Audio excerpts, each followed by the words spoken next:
you've said before that you didn't watch TV until you were 15 while growing up. So how did this shape your view of media today? Hmm. When I sit back and I think of this girl who didn't have access to television till 15, and I'm wondering, you're on TV, global TV for that matter. How did you get here? I ask myself that question sometimes.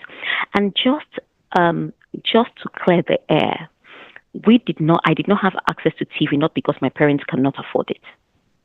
We Oh, could afford it, but it was because of some self-limiting beliefs and system. traditions Hmm. that did not give me access to TV. AKA, we grew up in a church where watching TV is considered a practice made in hell. You watch TV to go to hell. So I could have had the exposure earlier, but because of these limiting beliefs, my parents were plugged to it. Automatically, it was handed down to me. I plugged into it as well. But you know what?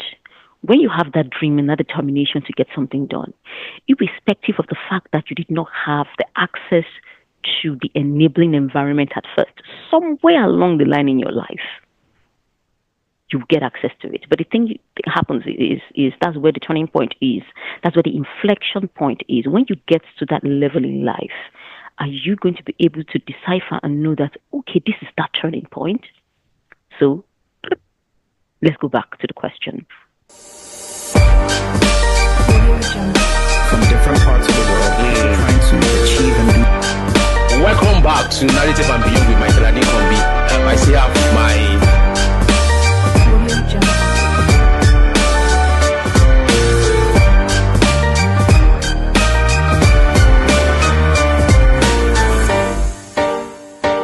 Welcome to Narrative and Beyond with Michael Adekombi. Today I have very interesting guests on this show.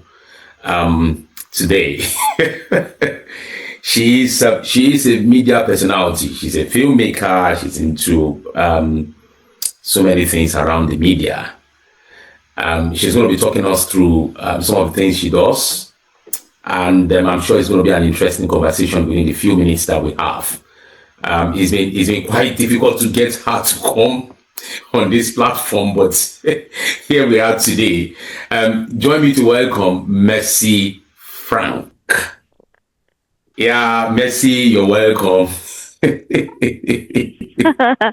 I am absolutely excited and I can't wait for the conversation to start. And I'm hoping that the conversation we're going to have here today is definitely going to impact on the life of somebody and somebody will make a good decision here today that we take the person for the rest of his or her life. So, hey, let's do it. Yeah, thank you, Mercy. Thank you. All right, can you take us through your background? How did you arrive here? How did you become the woman you have become today? How did you get here? Oh, Rome wasn't built in a day. That's the perfect description or narration of how I got here. And it's a cacophony or potpourri of so many events, people, places, experiences. Unfortunately, like life is, I didn't just jump out from my mom's womb and then, hey, here you are, journalist, presenter, and the rest of them. It took quite some experience to get here. I think I just package it in a basket list of dream. That's how it started from. Started from a dream. I dreamt this was what I wanted to be. I wanted to be on TV. I wanted to tell stories. I wanted to travel around the world. Well, it has not really happened like I wanted to happen, but he's still in the pipeline. You see, I'm still a work in progress. It's also, apart from dreaming, doing, and that's the most important thing, execution, doing. The things I dreamt of, I did them. I didn't just dream and went to bed. I didn't just dream and wished. I dreamt and I did them. I went to school because I knew school was important. I went to volunteer because volunteering was important. I went to have the experience, whether paid or unpaid, because they were important to getting me to where I wanted to go to. Apart from doing also shooting my shot, really it's important in the industry where I am in. Pitching is an important element. It's an enabler. If you know how to pitch yourself, if you know how to pitch your story, if you know how to pitch your endeavors, you're going to get there, most definitely.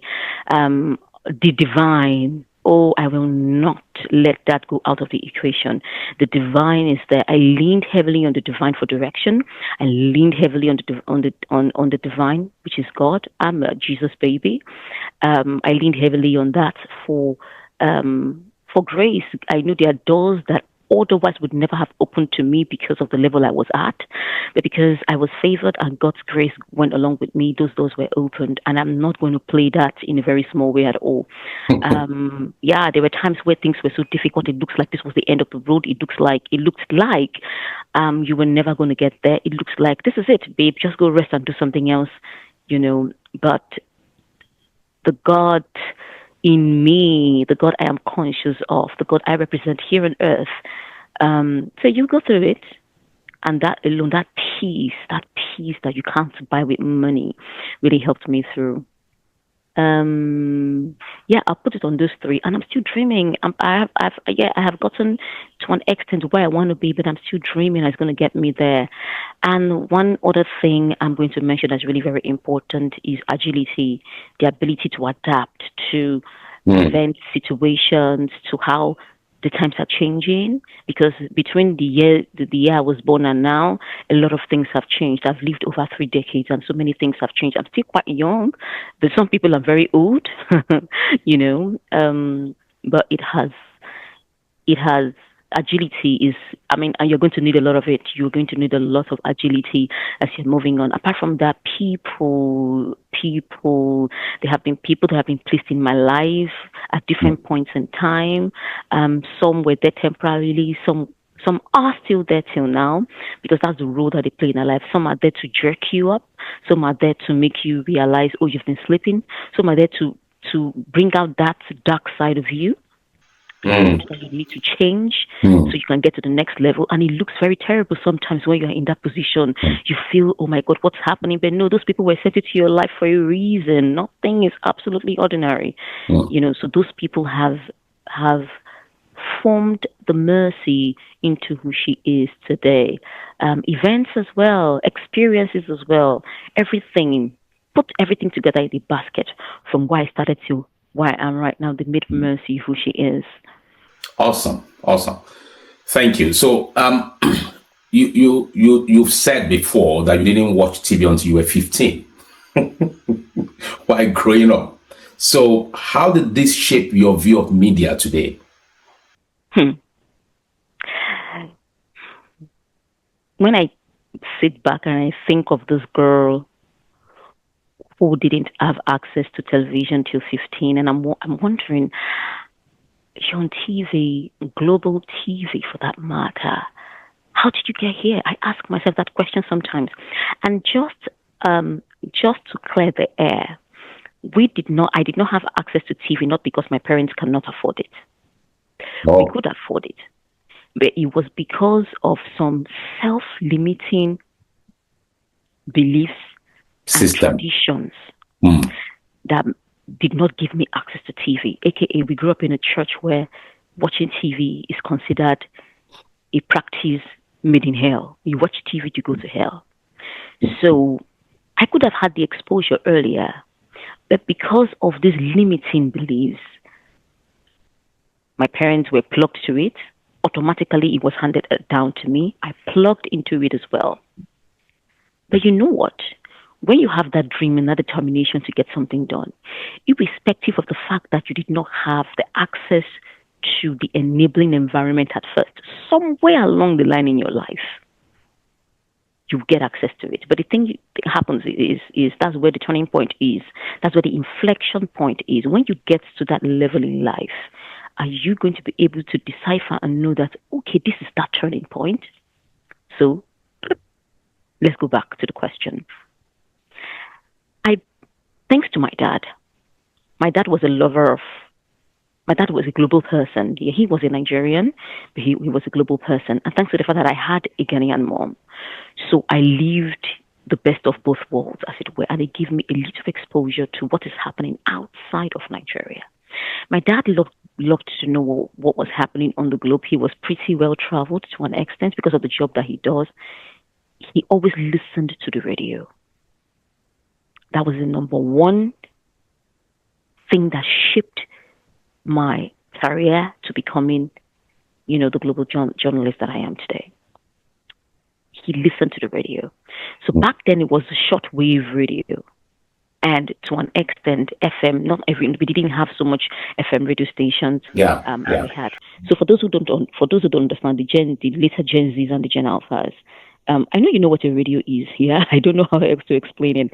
So back then we had the shortwave radio where you could listen to international stations by dialing your radio to a particular direction. Yeah, when you dial it to that direction, there's this wave in the air that catches it from the antenna of the radio, and then you are able to listen to news from Germany, you listen to news from Europe, as the BBC, you listen to news from China, and I even listened to Russia, something in Russian language at some point. Yeah, that's a shortwave radio because you need to keep turning the knob until you get to the particular station that you wanted to have. So it gave me a window to the world, and I sat there. It was radio outside. We had a huge compound there. So my dad would sit in his wicker chair, tune to radio in the mornings, and when he comes back from work in the evenings. And he listened to someone in the BBC talk about the Gulf War, talk about President Bush, not the latest President Bush. The senior one. Yeah, President Bush, talk about John F. Kennedy, talk about history of this, talk about China, talk about this. I was living in Badagry, rural community Badagry, where one of the reasons why we don't have access to it because we didn't have lights. Yeah, so there was no light there for you to say you want to watch a TV. You have to produce your own electricity. Yeah. You generate electricity yourself. Exactly, yes. Yeah. So we didn't have that luxury at that because it took a long time to connect the lights to us. So I sat there and I'm wondering, this person speaks English with a Chinese accent. This person speaks English with a French accent. This person speaks French and somebody translates in English. Those things make me curious as to what does it feel like to speak to somebody who is Chinese? What does it feel like to be the person who is telling the whole world what is happening here and there? So that curiosity made me say, I think I want to be like this person. That was where the dream started from. I want to be like this person. I only knew somebody spoke from somewhere on the radio. I never knew there was anything called journalism. I never knew there was anything called a TV presenter or a radio presenter. Nothing, but I just knew somebody spoke. I liked the way they spoke. I liked the authority with which they spoke. And I said, I want to also speak like this. That was where the dream started. That was where the ship started. And then I went to my dad at some point when I wanted to fill my JAM from, by the way, all through secondary school, even when I filled my first JAM from, now for those who don't understand, those who are watching from outside of the country, JAM is like your A-level examination that leads you to the university or college. Gives you that entrance. Yeah. Exactly. So you need to write it for that particular exam for you to be able to go into, have access or get admission into a university. Yeah. That's how it's done here in Nigeria. So for the first JAM I sat for, at that time I didn't even know what I wanted to become. They said, oh, you can talk. You're very convincing. You could speak well.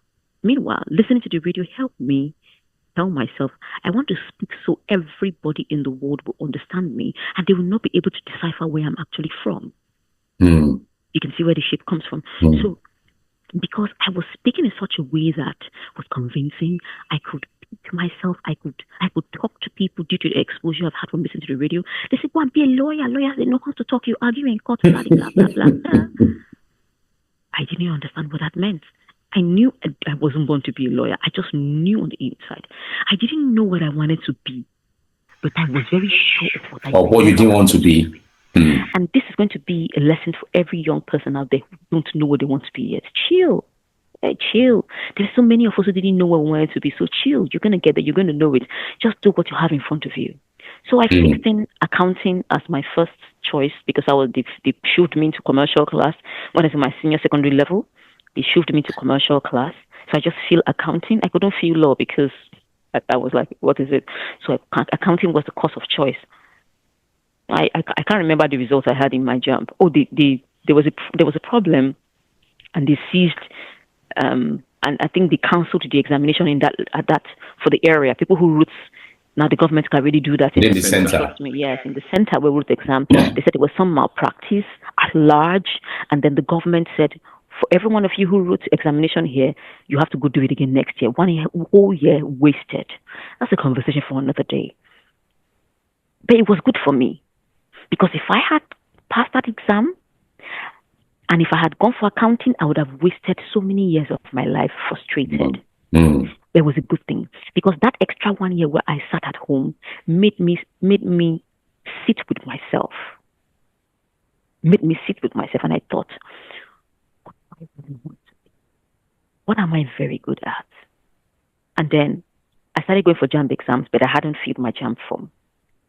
Then I realized there was a trajectory. I realized there was something that always aligned, which is one, I was always called up to teach literature in English, a bit of government, a bit of English language. When the JAMB lesson teacher, that's the curricular teacher, that's for those of us who want to sit for exam, we go for extra classes in readiness for the exam. So it's very tailor-made and specific to the exact course you want to study in university. They're preparing you for it. Preparing for you. So whenever the teacher is not in class, he said, Mercy, teach on this subject. Go teach on this subject. So I go to the front of the class and I teach. Teaching your classmates. My mates. That's very important. Yeah. So I realized, okay, I like this. I'm good in English. I'm good in a bit of government. I'm good in literature. I'm very good in this. I'm able to break down complex matter in simple languages and the rest of them. I didn't understand. So while looking through the brochure that you used to know the course you study in university, the only thing that jumped out at me was theater arts. Nothing else mattered to me.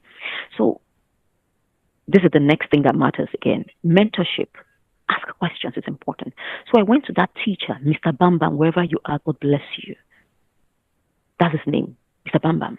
I went to Mr. Bambam. I said, Mr. Bambam, this is what I like to do, blah, blah, blah. And I told my dad I wanted to study theater art. My father said, God forbid bad thing. Before you go study theater art, okay, God forbid bad thing is the way Nigerians say it's not going to happen. Yeah. Sort of like, they are wishing it away. They don't want it to happen. Yeah. That was why my dad said, God forbid bad thing.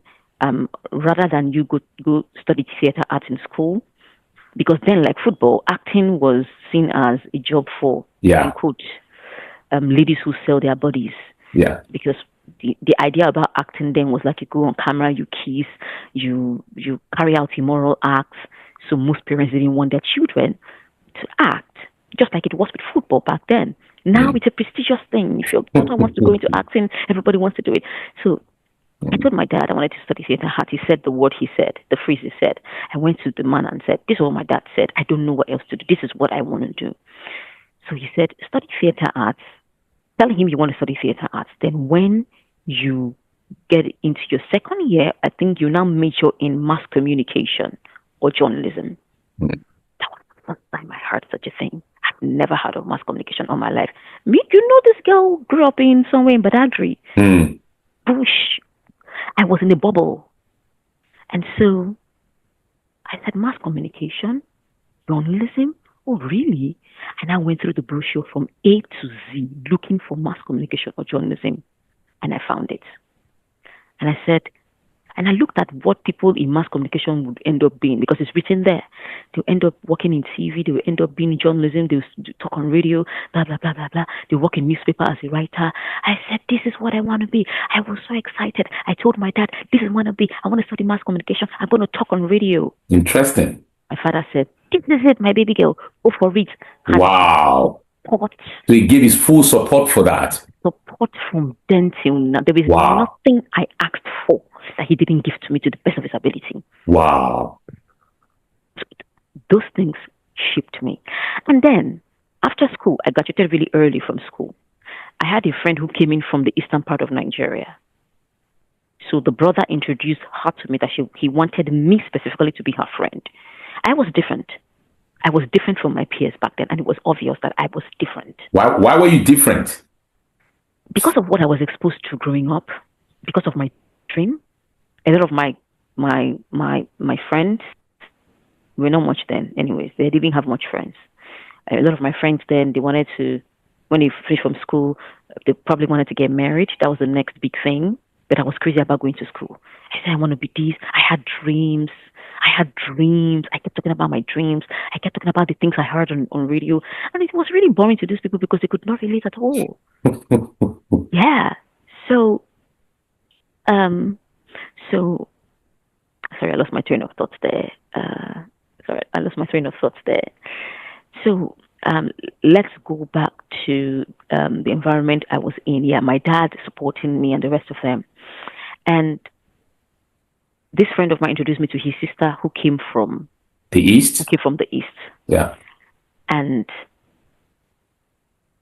I went to see her the first time. There was no power supply. Yeah. So the next time I went to see her, this was after I was done with my WAEC. Yeah, my result was out, and I was just thinking of what next to do. WAEC is like GCSE. Yeah, thank you for that. It's the certification you write when you are done with your high school. Is that it? With your high school, you to prove to them that everything I learned in my high school is in my head, It wasn't a waste. Yeah. And that second day, there was power supply. Immediately I knocked on the door, opened the door. The sound that came to me was applause and somebody speaking like the way I heard them speak on radio. I looked. It was a television. But this time around, there was something coming out of the television, bright colored. I saw people, black, white. And I'm like, I didn't say good. I didn't even read the girl. My eyes were just transfixed on it.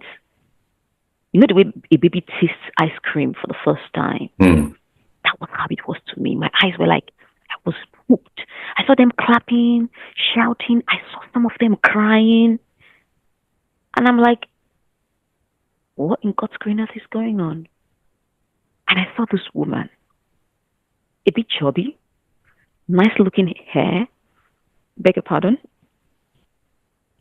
I saw this woman, a bit chubby, nice looking hair, speaking like I heard people speak on radio, but a little bit clearer than the way I hear them speak.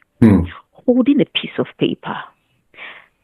She would look in this direction, speak, and people would nod. She would look into that direction, speak, and people would nod. People would just, with this authority, with this flair, with this eloquence. And I'm like, okay, this is another level. Hello, babe, how are you? That was all I could say. I sat on the bed on the floor, just a mattress, and I watched this woman speak. And the thing I heard at the end of what she said was, oh, and that's it on the show today. I'm Oprah Winfrey. See you next week. I said, what? If you asked me for her name, I wouldn't have remembered because I wasn't used to, in quote, Oyibo names. Yeah. So I couldn't place it together because I wasn't used to that. My goodness. That thing was in my mind for a long time. Guess what? I began to frequent a house. I'll go and knock on a door. Is there light? No light. I'll go home. Is there light? No light. I'll go home. So when there's light, I'll say that, and I'll be scanning the channels that are available, which were not much back then. Yeah. And no access to internet then. I was looking for the woman. I did not. That was the only time I watched her at that young age. I never saw her again. That's Oprah. That thing left. Yes, that thing left a huge imprint and shaped the woman that I am today. It was much later when the internet came that I went online and I said, the woman who is on TV, the way we asked Jeeves, I think that was a search engine I asked back then. It's quite a long story, but those specifics were the highlights that shaped my mindset to becoming the journalist that I am today.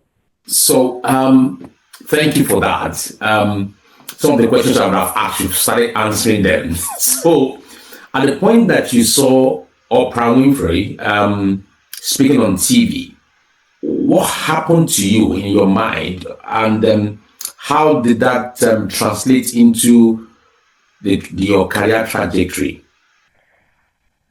I think it was pure expansion. If I want to really merge everything into one. Okay. And that's one of the benefits of traveling, and that's one of the benefits of exposure. Your mind gets expanded. Once your mind gets expanded, it will never return to the level it was. Same way, yeah. I do not. Ask anybody who has had an expansion of mind and who was conscious that my mind is being expanded. And that's why being conscious is a very easy, fantastic thing. You don't just take it life like, oh, this happened. No, you ask yourself, why am I feeling this way? What is this thing doing to me? So it was pure expansion. That was it. And that expansion came with so many gifts. It's like a gift that keeps on giving.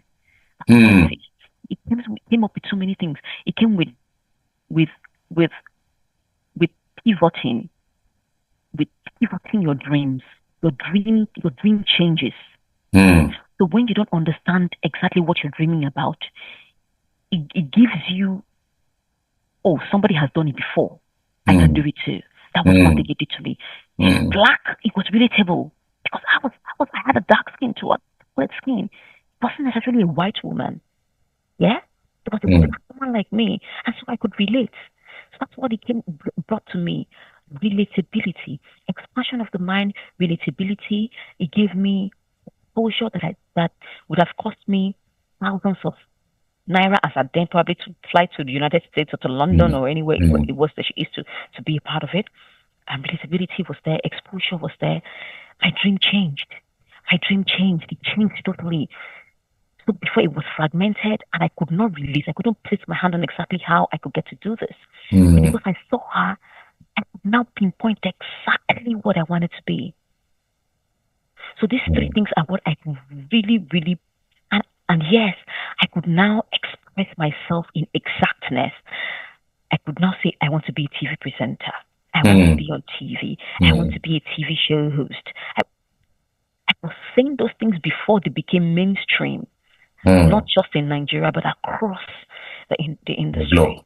Yeah. So it really did shape my mindset when it comes to, what I could do and achieve in the media. And it still shapes. I still listen to Oprah till today. I mean, she has done what in the history of TV no other black, and I dare say any TV show host has done. I say that because of the internet has democratized TV. So we won't have TV the same way we had during her time. Yeah. She has done it. She's still doing it. People still listen to her. She's influential. She still shapes the way I think about myself and the role I play in the media till today. So yeah, that's it. So thank you. Certain questions were coming to my mind as you were speaking, and the role of mentoring in shaping teenagers, especially. What would you say should be the role of mentoring, and how can teenagers from less privileged backgrounds or who are growing up in environments where they don't have that kind of exposure, some are still within the areas we call the slums, how can they be mentored, or how can they look for good or right mentors? Of course, now we have the internet, we have the Internet of Things, we have AI, we have so many things here and there. However, some people still don't have all the access to these things in certain areas, in Africa, for instance. How can teenagers who are growing up in that kind of environment look for the right mentors? What should they be looking out for to know this is my mentor? This is the kind of person that should, pattern my life after.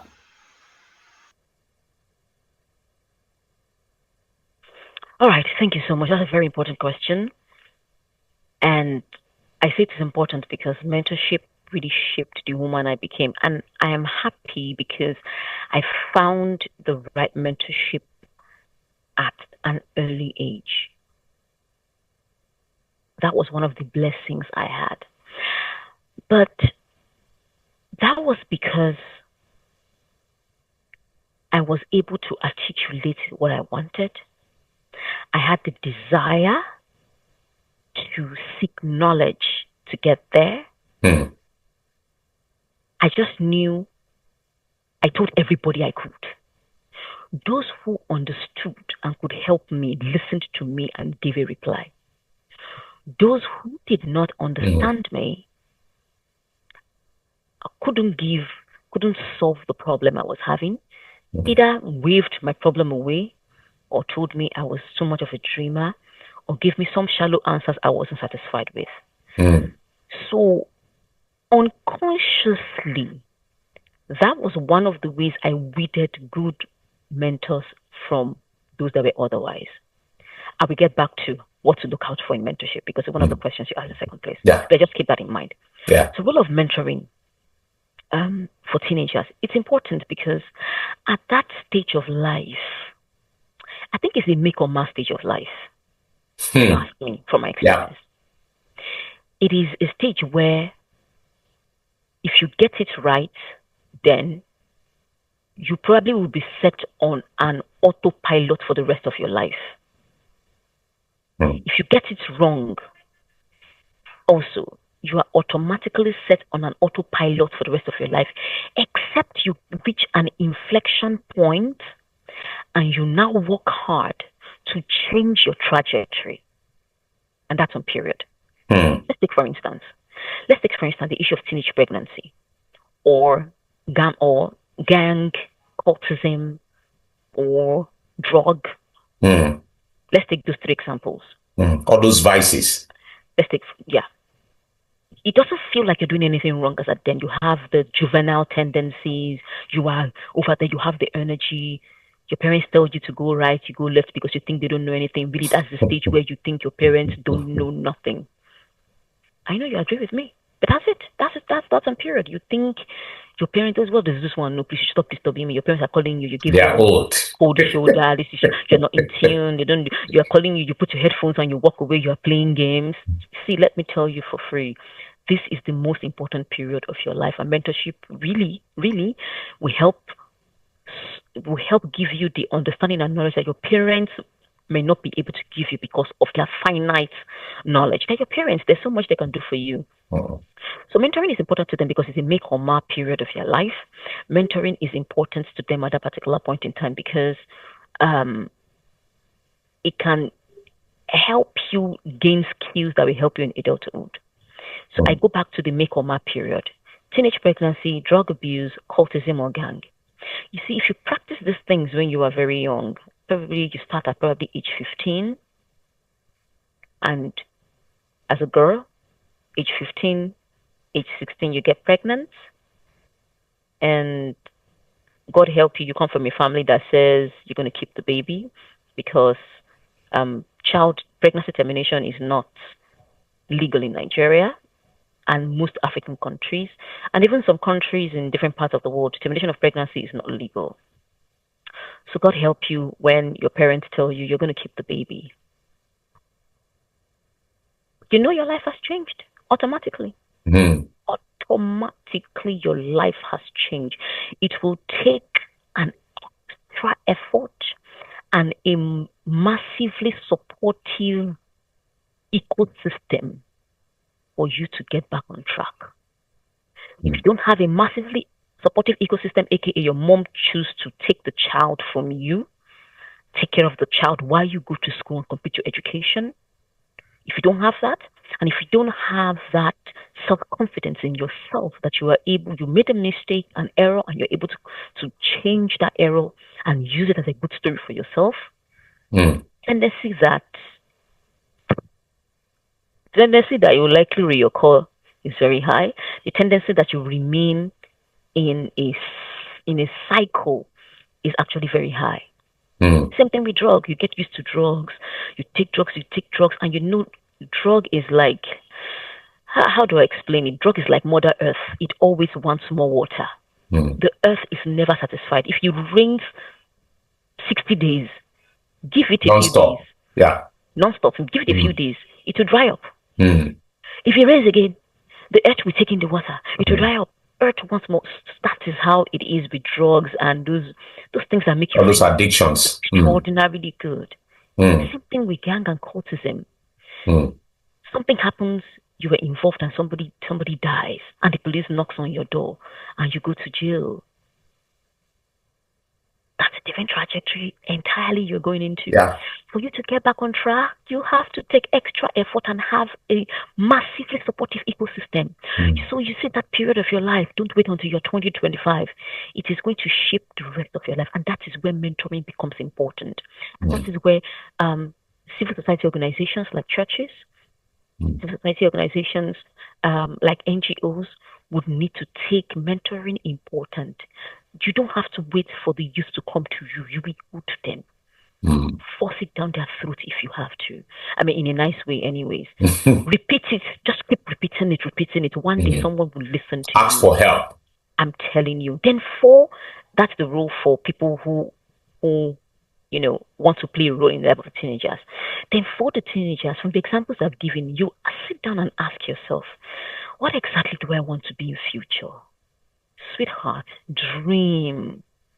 You don't pay money to dream. Every dream is valid. I'm telling you, nobody will charge you. It is free. See, it is so free.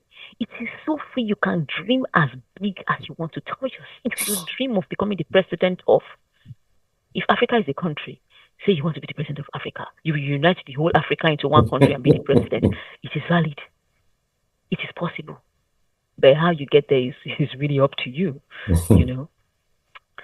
If you want to be the Secretary General of the United Nations, if you want to be a geologist, if you want to go to the moon, if you want to join Tesla and you want to go to Mars and create another life on planet Earth to continue human consciousness according to what Elon Musk wants, from here, you can do it. Dream. Go ahead and dream everything. If they shout at you, keep the dream to yourself. I'm telling yourself, I'm going to be president of Nigeria someday. I'm going to change Nigeria for good. Dream. Then as you are dreaming, look for people that are likely doing what you want to do. That's right. Very important. Yeah. Don't go to people who are, because they are on TV and they're dancing and doing all sorts of. They are celebrities. They are known. Very well. They must not be on. They have their own different catchment area. They're just entertaining you. For every time you watch their video, do you know those guys make money? Be it football. For every time you watch a football game, those guys make their money. There's an ecosystem that makes money from you sitting down and just watching them like this. That's right. You know that? Just so you think, they're there for their money. For their money. So look for people who are doing the things that it looks like they're doing the things you want to do. For instance, I want to be on TV. Oh, I want to write in a newspaper. I want to have a podcast. I want to speak well. You look for somebody like Mercy Frank and other people that are doing what Mercy Frank is doing. Listen. In the media world. In the media world, they might not have gotten to that height that your dream is. That's right. Sincerely speaking, you might be dreaming higher than them. Yeah. But that's a start that they're doing something that looks like what you want to do. That's right. Right?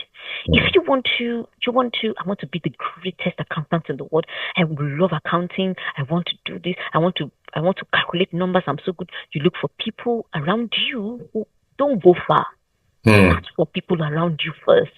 Maybe in your church or in your mosque, or maybe that neighbor that drives fine car around your area. You're looking at the guy, you really like the person. Nothing stops you from telling your parents. It's important. Parental guidance. For want of words, guidance, that's not where I want to put it for. It's important that, let me use the word. Parental guidance is key when it comes to mentoring. Before you walk up to that uncle or that auntie who is driving that beautiful car you admire, first of all, walk up to your parents, your mom or your dad, the one you really are able to speak to more and tell your heart to, and say, mommy, I want to be an accountant too. I need somebody to show me the way. So there's this uncle that drives this fine car. He goes out in the morning, comes back in the evening. I need to know what he's doing. Do you know why it's important to speak to your parents first? Because they're able to guide you directly and block you from harm. Because that uncle that is driving a fine car or that auntie driving a fine car might not be necessarily doing what you think the person is doing. That's there are correct. different avenues to wealth creation. And you don't want to go directly to somebody and say, I want to be like you, when you don't know the source of the person's success. Very well. So I am not an advocate of, I know it's good to be bold and confident, but at that stage of your life, it's important you As get a teenager, yeah. As you walk up to your mom or your dad, the person you're very comfortable with, or anybody within your community who you are very comfortable with, that you know this person will tell you the truth, and tell the person, I want to know this auntie, I want to talk to her, what do you think? If she says no, do you know anybody who is doing the thing I want to do? Can you help me link up to the person? And that's how you get to start. You tell the person, I don't tell the person I want to be a lawyer. You can say, I want to be able to defend people in court, so I'll be able to win cases. Or I want to be able to get justice for people. There are different ways you can get to do that. Who knows? You can be somebody who is very fantastic at policy making. So I'm very, very wary of you putting yourself in a box and self-limiting yourself before the society does that to you. So it's important to do that. That's from the teenager's perspective. I think I've covered enough from the teenager's perspective from those who are often rural. Now let me go to rural teenagers living in underserved communities. That's what I like to put it as. Underserved. Okay. Because there are some peri-urban communities that are underserved. These youth are a bit limited. They're somewhat limited or grossly limited because they're underserved by the government, aka they don't get the resources that they need to thrive in life. So it's important. So how can you get the right mentorship? And I'll pair that with what should you look out for. I mentioned earlier on, you should find out the source of the person's success. Is very important. To get guidance is very important. Can you hold your thoughts so that I can end this part? Then will you continue from your response from the other part of this episode? Thank you for watching this episode. It's been very, very interesting with Mercy Frank. Mercy Frank is a global journalist. If you don't know, that is who she is. That's what she is. And she's doing phenomenally well in the media world at present, working with BBC. She's worked with major, media houses in Nigeria, actually, before going global. So she's going to answer this part of the question. I just want to hold your thoughts so that we have a short break. Then when we are back, then you continue from where you stopped now, or where you paused. Let me say pause. All right. Thank you for coming on this show today. From different parts of the world, trying to achieve and do. Welcome back to Narrative and Beyond with my Trading Combi. I still have my